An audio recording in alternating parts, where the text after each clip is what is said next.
Hi friends, ఇవాళ దేశమ్మ అమ్మవారికి అయితే మేము నైవేద్యం పెట్టుకుంటున్నాము. దానికైతే ప్రిపేర్ చేసుకుంటున్నాను.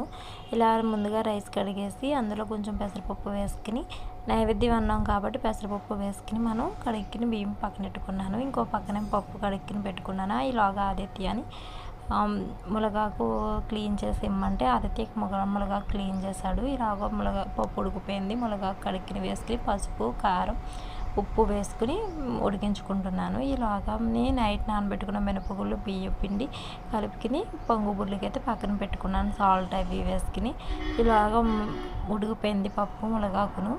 అందులో కొద్దిగా తెల్లపిండి వేసుకుని కలుపుకున్నాం. కర్రీ అయితే రెడీ. ఇలాగ డీప్ ఫ్రైకి ఆయిల్ పెట్టుకుని మనం పొంగు బూరెలు అయితే వేసుకోవాలి కాబట్టి పొంగు బూరెలకి ఇలా వీటెక్కిన తర్వాత ఇలా వేసుకోవాలి. ఇలా ఆయిల్ వీటెక్కిన తర్వాత ఒక్కొక్కటి వేసేసుకోవాలి. ఇలా మొత్తం అన్నీ వేసుకోవాలి. ఇలా వేసుకున్నాక మళ్ళీ వన్ సైడ్ బాగా ఫ్రై అయిన తర్వాత ఇంకో 2 సైడ్ తిప్పికిని ఇలా ఫ్రై చేసుకోవాలి. ఇలా పొంగు బూరెలు అయితే అన్నీ వేసుకోవాలి. ఒక్కొక్కటి కింద వేసేసుకోవాలి. ఇలా పొంగు బూరెలు అయితే రెడీ అయిపోయినాయండి. ఇలా నైవేద్యానికి పట్టుకెళ్ళాల్సినవన్నీ ఇలా పక్కన పెట్టుకున్నాను. ఇప్పుడు నేను వెళ్ళడానికి సర్దుకుంటున్నాను. ముందైతే నైవేద్యం అన్నం పెట్టానండి. తర్వాత పసుపు కుంకాల బాక్స్ అయితే పెట్టుకున్నాను. అగరత్తులు, కర్రీ పెట్టానండి, మునగాకు కర్రీ, పొంగు బూరెలు, పానకం, సలివిడి వడపప్పు, అరటిపళ్ళు, పువ్వులు పెట్టుకున్నానండి. అమ్మవారికి అయితే శారీ అయితే తెప్పించానండి. నేను శారీ గాజులు అయితే తెప్పించాను. ఇలా గాజులు శారీ కూడా పెట్టుకున్నానండి. ఇస్తరాకు మర్చిపోయానని మా వారు వెళ్ళి ఇస్తరాకులు అయితే పట్టుకొచ్చారు. అంతకు ముందు వెళ్ళినప్పుడు మేము నాకు తెలియక 2 ఆకులు పట్టుకెళ్ళి రెండిట్లో పెట్టాను. కాదమ్మ ఒక దాంట్లోనే పెట్టాలి అన్నారు. అందుకని ఈసారి పట్టుకెళ్ళేటప్పుడు ఒకటే పట్టుకు వెళ్ళానండి నేను. ఇలా అయితే బయలుదేరాము. ఇవన్నీ తుమ్మ చెట్లు అవి చాలా బాగుంటుందండి. రోడ్డు మీద పక్క సైడ్ చెరువులు కూడా ఉన్నాయండి. వెళ్ళే దారిలో చెరువులు ఇలా ఉంటాయండి. అన్ని చెరువులేనండి.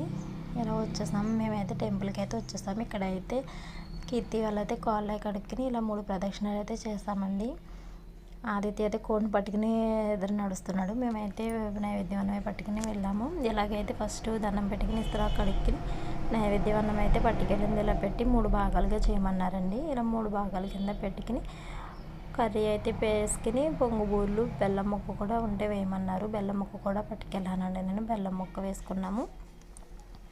ఇలా పెట్టుకున్నాక పసుపు, కుంకుమ, అక్షంతలు వేసుకుని దండం పెట్టుకున్నానండి. పువ్వులు పెట్టుకుని ఇలా తర్వాత పక్కనే వినాయకుడి గుడి ఉంటే అక్కడికి కూడా వెళ్ళాము. ఇలా ఆదిత్య వాళ్ళు అయితే నేనైతే పానకం, సలివిడి వడపప్పు పెట్టుకుని దండం పెట్టుకున్నానండి. ఇలా అయితే గుంజులు తీస్తున్నారు. వినాయకుడి గుంజులు తీయడం బాగా మంచిది కదా అనేసి తీస్తున్నారు. వీడియో నచ్చితే లైక్ చేసి, షేర్ చేసి, సబ్స్క్రైబ్ చేసి